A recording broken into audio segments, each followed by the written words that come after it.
কতবার তো নাস্তা বানাই খাইছেন, একবার এইভাবে বানাই খায় দেখেন। হ্যালো, আসসালামু আলাইকুম, সবাই কেমন আছেন? আশা করি আল্লাহর রহমতে ভালো আছেন। প্রথমে একটি বাস নিয়ে নিলাম, তারপর এর ভিতরে কুসুম গরম পানি দিয়ে দিলাম। পানির ভিতরে 1 চামচ চিজ দিয়ে দিলাম, আর দিয়ে দিলাম স্বাদ মতো লবণ দিয়ে ভালোভাবে মিশিয়ে নেব পানির সাথে। তারপর এটা পরিমাণ মতো আটা দিয়ে ডো তৈরি করে নেব। যতটুকু লাগে আটা, আমার 3 পট লাগছিল ওইটা দিয়ে। তারপর ডো তৈরি হয়ে গেল। এটা 10 মিনিটের জন্য রেস্টে রাখবো।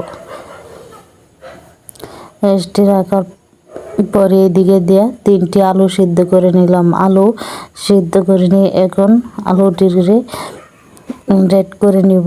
একবারে হয়ে গেছে আমার এটি ম্যারিনেট করা। তারপরে এর ভিতরে দিয়ে দেব পেঁয়াজ কুচি, কাঁচামরিচ কুচি,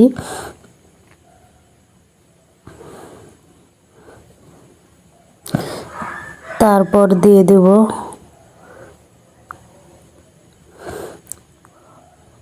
লবণ স্বাদ মতো, আর দিয়ে দেব 1 চামচ মরিচের গুঁড়া, 1 চামচ হলুদের গুঁড়া, 1 চামচ ধনিয়ার গুঁড়া।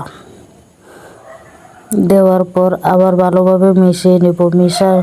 নেওয়ার পর আবার দিয়ে দেব 1 চামচ আদা বাটা আর 1 চামচ কাঁচামরিচ বাটা।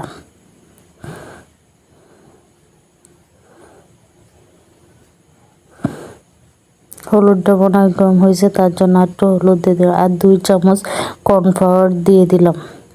সব কিছু মিশিয়ে নিলাম।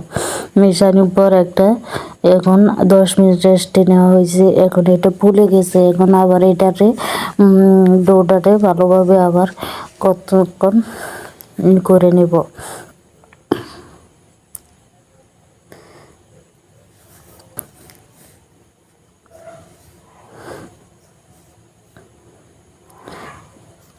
তারপরে মোটা করে মিডিয়াম সাইজ একটা রুটি বানিয়ে নেব। রুটি বানানো হয়ে গেছে। এখন এর ভিতরে কতটুকু মোটা দেখলেই বুঝতে পারতেছেন। এর ভিতরে এখন আলু মাখাইছিলাম, যে আলুটা দিয়ে দিব। আলুটা দিয়ে আবার রুটিটাকে ভাজ করে নেব।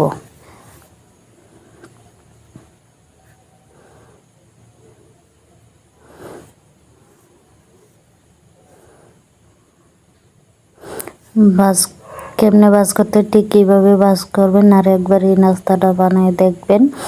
এখন আবার একটু বেলুন দিয়ে বেলে নিব রুটিটাকে। ওইদিকে দিয়ে তাওয়া বসায় দিছি।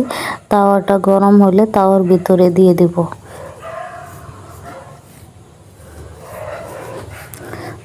তাওয়া ভিতরে দিয়ে ভালোভাবে চারপাশ ভালোভাবে ভেজে নেব, যত পরিমাণ একটা কালার না আসে।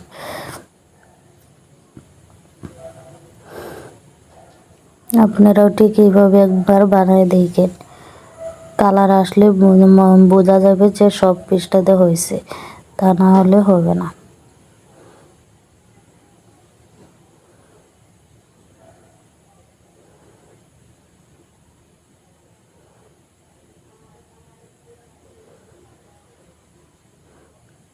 দেখছেন কেমনে বেলে দিলাম, ঠিক এইভাবে একবার বেলে দিবেন।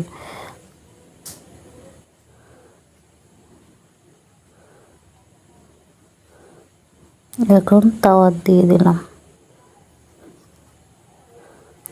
উল্টায় পাল্টায় ভালোভাবে ভেজে নেব। ভাজা হয়ে গেছে। অল্প একটু তেল দিয়ে ভেজে নেবেন। দেখেন ভাজা হয়ে গেছে, আর রুটিটা অনেকটা ফুলে গেছে। সবাই ভালো থাকবেন, সুস্থ থাকবেন। আল্লাহ হাফেজ।